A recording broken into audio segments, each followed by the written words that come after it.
एक अपने मन में एक बात को उतार कर रखिएगा कि आप अपने पाप को,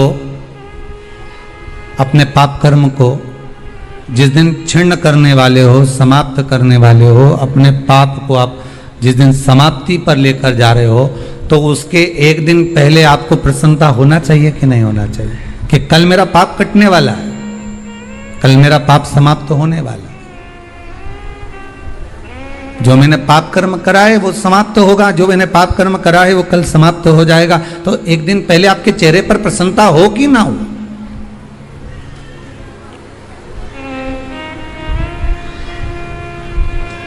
और चेहरे पर वो प्रसन्नता आपके आना चाहिए कि कल मेरा एकादशी का व्रत है, आज दशमी है, कल एकादशी का व्रत है, तो कल मेरी जब एकादशी का व्रत रहेगा तो मेरा ना जाने कितना कितना पाप, कितना असत्य, कितना झूठ, कितना प्रपंच वो समाप्त हो जाएगा। इसमें मुझे प्रसन्नता हो, इसमें मुझे आनंदता हो।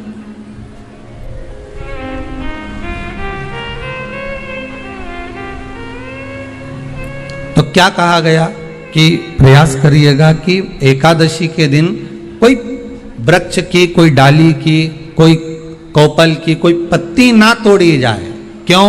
तो कहा अगर उस पत्ती को हम तोड़ देते हैं, वृक्ष की पत्ती को या क्यारे में लगी हुई कोई डाली की पत्ती को हम तोड़ देते हैं, तो एकादशी का पुण्य फल प्राप्त नहीं होता, एकादशी का कोई फल हमारे खाते में नहीं जाता, पुण्य फल प्राप्त। अब फिर भले तुम चाहे तुमने मोरदन खाया हो, चाहे तुमने फिर चिप्स खाई हो, चाहे तुमने फिर व्रत का कितना ही सामान खा गए हो और तुमने सोचा कि आज मेरी एकादशी है, तो फिर उसका कोई फल प्राप्त नहीं है, उसका कोई सुख प्राप्त नहीं है आपको, फिर उसका कोई आनंद प्राप्त नहीं है आपको, फिर उसमें कोई आनंद की अनुभूति आपको नहीं मिल रही है।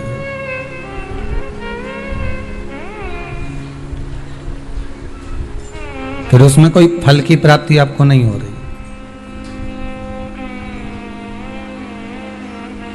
आस्था चैनल के माध्यम से जितने भी एकादशी करने वाले हैं और चतुर्थी का व्रत करने वाले हैं, बहुत ध्यान से आज की कथा सुनना कि एकादशी का आपसे आपके बच्चे पूछेंगे, मम्मी हम भगवान विष्णु का दर्शन करते हैं, हम राम जी का दर्शन करते हैं, हम कृष्ण भगवान का दर्शन करते हैं, हम भवानी माता का दर्शन करते हैं, हम शंकर जी का दर्शन करते हैं, हम सारे देवी देवताओं का दर्शन करते हैं, पर ये एकादशी माता तो कभी नजर ही नहीं आती। पूछेंगे कि नहीं पूछेंगे कि तुम जिस एकादशी का व्रत करते हो, इनका जन्म कहां से हुआ, कहां जन्मी थी? एकादशी की जन्मस्थली कहां है? भाई भगवान कृष्ण की जन्मस्थली तो मथुरा है, श्री राम जी महाराज की जन्मस्थली बोल दो जम के अयोध्या है।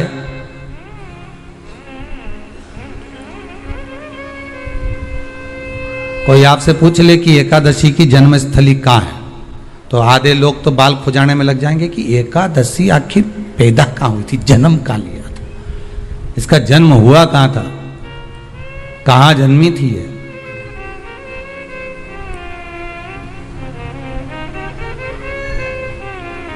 इसका जन्म स्थल है कहाँ?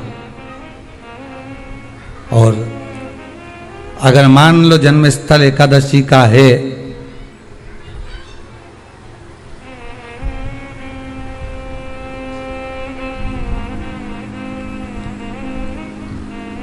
और एकादशी अगर जन्मी है, उसका जन्म हुआ है और दुनिया के लोग इतना व्रत करते हैं, उपवास करते हैं, तो फिर इसका जन्म स्थल कहां होगा? तो कहा इसका जो जन्म स्थल है वो बद्रीनाथ। कहां पर है? बद्रीनाथ। और उस बद्री विशाल में भी एक गुफा जिसका नाम है हेमवती। क्या नाम है? हेमवती। उस गुफा में एकादशी का जन्म स्थल है। बद्री विशाल में हेमवती गुफा, जो 12 योजन अंदर प्रवेश करने जितनी है, 12 योजन की गुफा के अंदर, हेमवती के अंदर एकादशी का प्रागट्य हुआ था, एकादशी का जन्म हुआ था।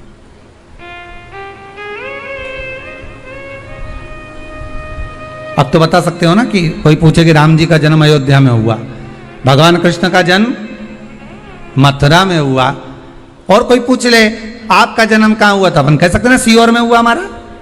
और आपसे कोई पूछे कहाँ हुए तो कहे इंदौर में हुए कि देवास में हुए कि भोपाल में हुए कि मुंबई में हुए कि पूना में हुए, आपका तो बता दोगे। पर बच्चे आपसे पूछ ले मम्मी तू इतनी एकादशी का व्रत करती है, एकादशी का तू व्रत करती है और सबको करा देती है कि बल्लभ कुल की एकादशी करो, भले बकरी जैसे चरो पर एकादशी करो, और सबको एकादशी कराया। तो कोई पूछ ले कि एकादशी का जन्म कहाँ हुआ था, तो आप कह सकते हो कि बद्री विशाल में, हेमावती में, बद्री विशाल के हेमवती गुफा के अंदर जो 12 योजन की गुफा है, उस गुफा में एकादशी का जन्म हुआ।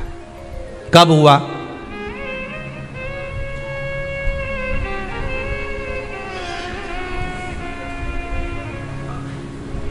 जन्म होने का कारण, राम जी के जन्म होने का कारण था रावण का संहार। भगवान कृष्ण के जन्म होने का कारण था कंस का संहार। नरसिंह भगवान के जन्म होने का कारण, प्रकट होने का कारण था हिरण्यकशिपु का संहार। वराह भगवान के प्रकट होने का कारण था कि पृथ्वी को जल पर लाकर ठहराना, हिरण्याक्ष का संहार।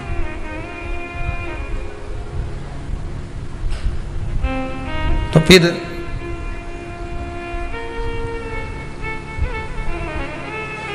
इसके जन्म का कारण क्या है? तो कहा इसके जन्म का केवल एक कारण है।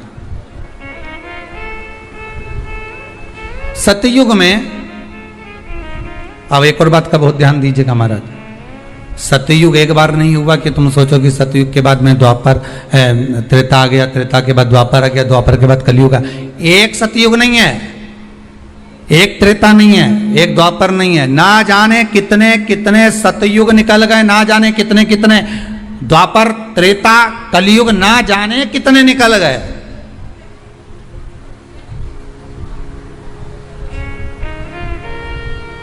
और आप और हम जैसे भी इस पृथ्वी पर ना जाने कितने, अरे जम के तो बोलो, निकल गए। पृथ्वी वहीं की वहीं है, जिस मकान में रहते हो वो मकान भी वहीं की वहीं है, बस कभी कभी एकदम प्लाट हो जाता है, फिर उस पर वापस बन जाता है, फिर क्लीन, फिर बन गया, फिर क्लीन, फिर बन गया। ना जाने कितने कितने कितने कितने जन्म हम ले चुके हैं, और हमारे भी आगे कितने जन्म होते रहेंगे। जमीन वहीं की वहीं रह जाएगी और अपन चले जाए, बस वो जगह वहीं रह गई। जो पहले परदादा जी की थी, दादाजी को मिल गई, दादाजी की थी, पिताजी को मिल गई, पिताजी की थी, उनके बेटे को मिल गई, उनके बेटे से उनको बेटों को मिल गई। मिलते मिलते मिलते मिलते कब वो जमीन भी बिक गई समय की अवस्था में, फिर दूसरे की हो गई, और हम सोच कर रह गए कि ये हमारा है, हम इसके लिए लड़ाई करें, झगड़ा करें, हम केवल इस जमीन के लिए, जरा सी प्रॉपर्टी के लिए अदालत में खड़े, अपना समय बर्बाद कर दिया, और जो पाना था वो छोड़ दिया।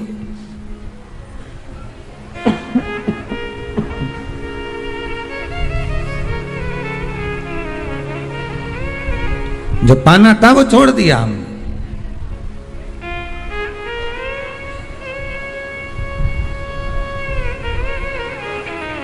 असली रजिस्ट्री तो ये शिव महापुराण की कथा है, जिसमें बैठकर आप 3 घंटा भगवान की भक्ति को जो धारण कर रहे हो, 3 घंटा जो भगवान की कथा को आप श्रवण कर रहे हो, 3 घंटा जो भगवान की भक्ति में आप डूबे हुए हो, 3 घंटा जो भगवत स्मरण में आप लगे हुए हो, बस यही असली रजिस्ट्री है, यही वहां काम आने वाली है। इसके सिवाय कुछ काम नहीं आएगा। धन दौलत माल खजाना सब पड़ा की पड़ा रह जाना, सब धरा की धरा।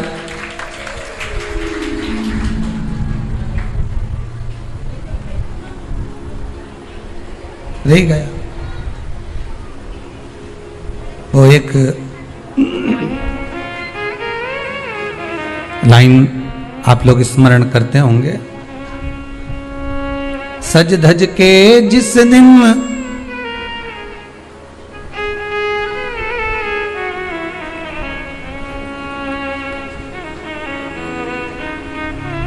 सज धज के जिस दिन मौत की शहजादी आएगी, न सोना काम आएगा न चांदी आएगा। अलमारी में धरा की धरा रह जाएगा, लॉकर में पड़ा की पड़ा रह जाएगा। लॉकर में पड़ा की पड़ा है, अलमारी में धरा की धरा है। कपड़े भी सारे घड़ी बने की बने रखे, कपड़े भी धरे की धरे रह गए और सब पड़ा रह गया। कि छोटा सा तो कितने बड़े अरमान हैं तेरे, मट्टी का तो सोने जैसे मान है तेरे।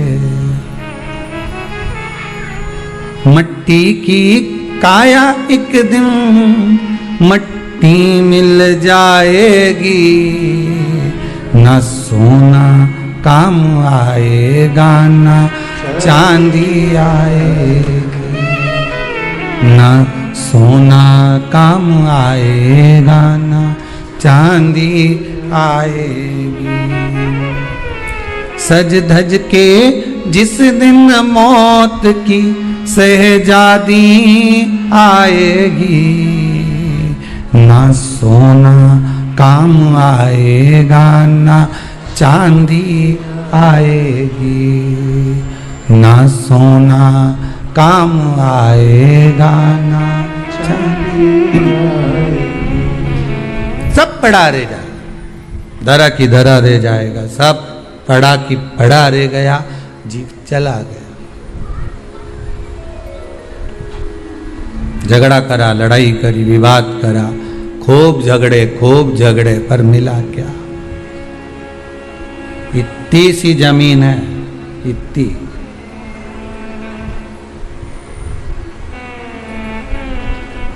मिल भी गई, हो गया, मान लो तुमको मिल गई लड़ाई झगड़ा में। यहां तो शिव महापुराण की कथा कहती है कि माता पिता के आशीर्वाद से बड़ी दुनिया में कोई प्रॉपर्टी नहीं है। माता पिता के आशीर्वाद से बड़ी दुनिया में कोई दौलत नहीं है। कि जिस घर में माँ बाप की इज्जत नहीं होती, उस घर में देखना कभी बरकत नहीं होती। सही प्रॉपर्टी, सही जमीन, सही जायदाद, सही धन, सही दौलत, सही संपदा तो माता पिता का आशीर्वाद है।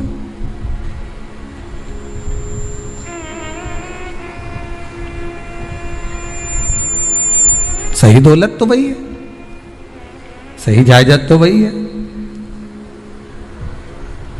अब प्रयास करना एकादशी के दिन कोई पत्ती ना टूटे। अगर आपको तुलसी के दल की भी जरूरत है तो आप दूसरे से कह सकते हो कि मुझे तुलसी का दल ला दे,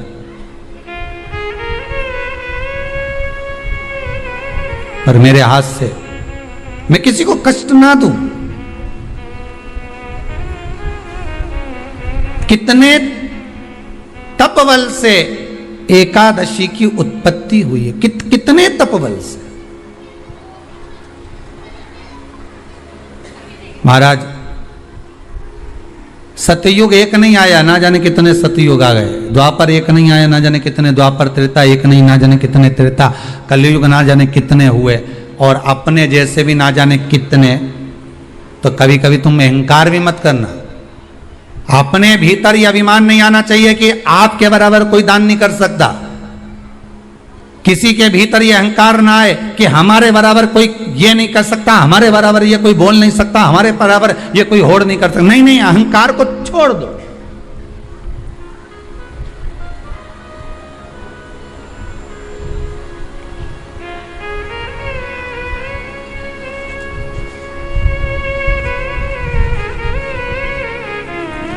इस भारत की भूमि पर, इस भारत माता की गोद में अगर वीर भी जन्मे तो ढेर वीर जन्मे, कोई एक नहीं। कोई एक सोचे कि मेरे बराबर कोई और नहीं कर सकता, नहीं नहीं, ना जाने कितने।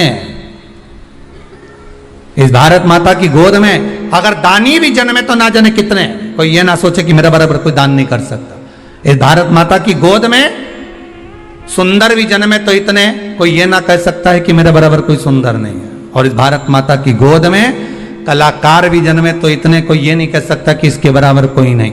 इस भारत माता की गोद में कथाकार भी ढेर जन्मे, कोई ये नहीं कह सकता कि इसके बराबर कोई नहीं। भगवान ने पैदा करा, अभिमान नहीं होना चाहिए, अहंकार नहीं होना चाहिए। ना जाने कितने हों।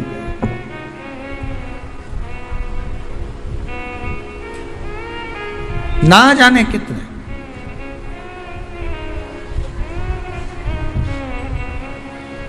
बस हो सकता है सतयुग, त्रेता, द्वापर, कलयुग भी जो अनेक हुए तो हम भी अनेक होंगे, हम भी ना जाने कितने होंगे। सतयुग की कथा है। सतयुग में एक नाड़जंग नाम का एक असुर हुआ। देखिए, एकादशी के जन्म की कथा शायद आपने जिंदगी में कभी सुनी ना सुनी जीवन में, पर इस जीवन में मनुष्य की देह प्राप्त कर कर अगर आप शंकर की शिव महापुराण की कथा सुन रहे हो तो एक एक संवाद को अपने जीवन में उतार कर रखना, जिससे कई माताएं कहती है गुरुजी पहले हम ये चीज नहीं जानते थे, पर आपसे श्रवण कर कर ही तो कुछ मिलेगा। आने वाली पीढ़ी को हमको ज्ञान देना है। सियोर वाला महाराज तो 3 घंटा 2 बजे से 5 बजे तक आस्था चैनल पर, फेसबुक पर, यूट्यूब पर कथा बाज देगा। इसके बाद जवाबदारी आपकी है।